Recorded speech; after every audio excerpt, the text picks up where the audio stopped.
Olá pessoal, sejam bem-vindos a mais uma aula. Nessa aula de hoje nós iremos falar sobre as mudanças de estados, a mudança de estado físico. Sou José Araújo e vamos dar início.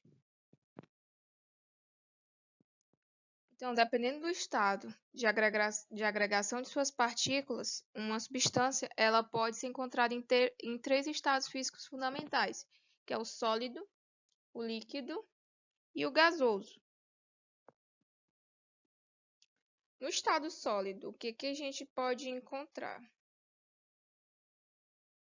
No estado sólido, nós encontramos exemplos do gelo, no líquido da água e no gasoso as nuvens, né?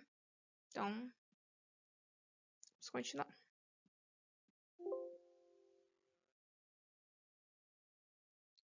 No estado sólido, as partículas de uma substância, elas não têm grau de liberdade de movimentação, né? Elas possuem volume e forma bem definida. Então, no estado só das partículas de uma substância, ela não tem grau de liberdade de movimentação e ela não vão além de vibrações em torno de posições definidas. Um exemplo de estados sólidos é as geleiras e os icebergs, encontrados em regiões muito frias que são próximas aos polos. São exemplos de água no estado sólido. Aí na imagem eu trouxe para vocês as geleiras do Alasca, né? Geleiras, icebergs, eles são exemplos de partículas no estado sólido. Aí nós temos o estado líquido. No estado líquido, há uma maior liberdade de agitação das partículas de uma substância do que o estado sólido. Então, ao contrário do que a gente encontrou lá no estado sólido, no líquido já há mais um grau de liberdade de agitação entre essas partículas, mas elas não apresentam uma coesão considerável. Assim, os líquidos eles possuem volume bem definido, mas a forma é variável, ou seja, a forma é a do recipiente que os contém. Tipo, se eu tenho um copo com água, né? A forma vai variar, certo? Ela vai pegar a forma da forma que está o recipiente, tipo, se o copo for redondo, se for uma vasilha quadrada, então, quando se fala da forma, é relacionada a isso. Então, a cachoeira, né? Ela é a existência da água no estado líquido e é um fator fundamental para a sobrevivência do ser humano na Terra. Já no estado gasoso, as partículas são afastadas uma das outras o suficiente para que a coesão, né, a força de coesão entre elas seja muito fraca. Por isso, elas se movimentam com liberdade muito maior do que no estado líquido. Elas são substâncias em estado gasoso.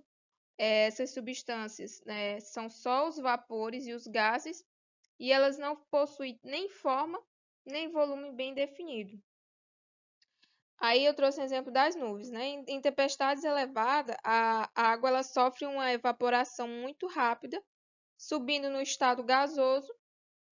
Quando a temperatura diminui esse vapor, ele se precipita em forma de chuva, que é a água no estado líquido. Então, esses são alguns exemplos, né, das substâncias nos três estados físicos fundamentais da água.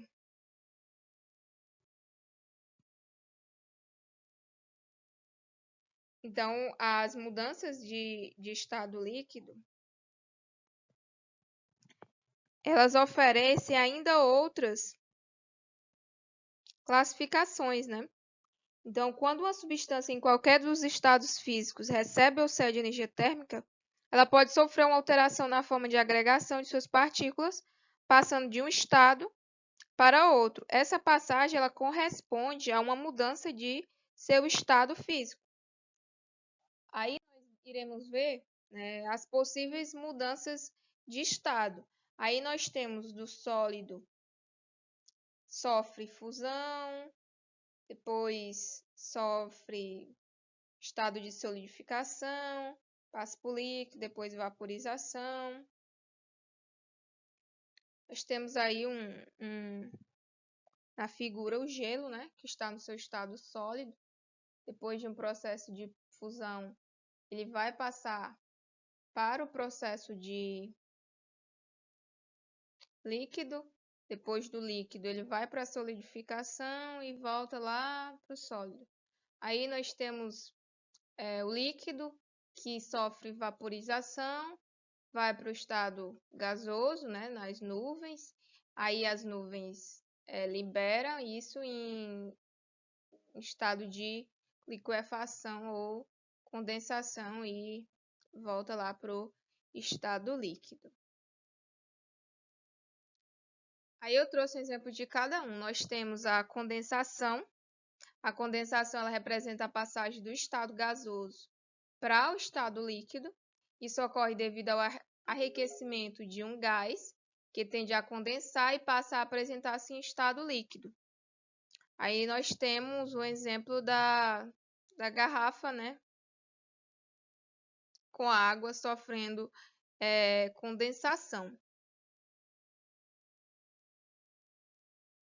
Aí, passando mais adiante, nós temos o processo de solidificação.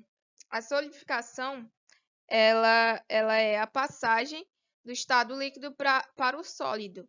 Uma matéria em estado líquido, ela se resfriada, ela tende a se tornar sólida. No caso da água, a solidificação ocorre a 0 graus Celsius. Então, a solidificação, pessoal, dá para você ver no cotidiano, no picolé, né? Picolé, ele está em estado de solidificação. Temos outro exemplo também da água virando gelo, né? Onde a água sofre com a baixa temperatura. Então, até a temperatura de 0 grau, que é o seu ponto de solidificação, a água permanece líquida, mas quando ela passa disso, ela começa a se tornar sólida e a temperatura vai caindo. E nós temos outro processo, que é o processo de vaporização, que é a passagem do estado líquido para o gasoso. Isso pode ocorrer entre duas maneiras, que é por ebulição, que é o aquecimento muito rápido, e por evaporação, né, que é o aquecimento lento. Um exemplo de vaporização é quando você coloca lá a roupa para secar no varal e acontece o processo de vaporização. A roupa ela seca pelo processo de vaporização. E a vaporização, ela é a passagem do líquido para o gasoso, né? E a passagem inversa dessa transformação é a liquefação ou condensação.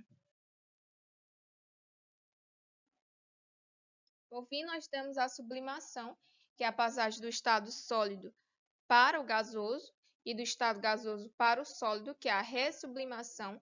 Esse tipo de mudança ocorre dependendo de determinadas condições de pressão e temperatura, e cada elemento possui seu diagrama de fases, onde se encontram suas curvas de fusão, vaporização e sublimação. Então, a sublimação é a dominação dada à passagem do estado líquido para o gasoso, sem que a substância ela passe pela fase intermediária, que é a líquida. A transformação inversa também é chamada de sublimação. Então, pessoal, aí nessa imagem vocês têm a passagem do estado sólido para o gasoso, né? Que é uma panela, uma bacia fumaçando aí. Então, nós chegamos a mais um fim de aula. Eu espero que todos tenham compreendido o conteúdo e até a próxima.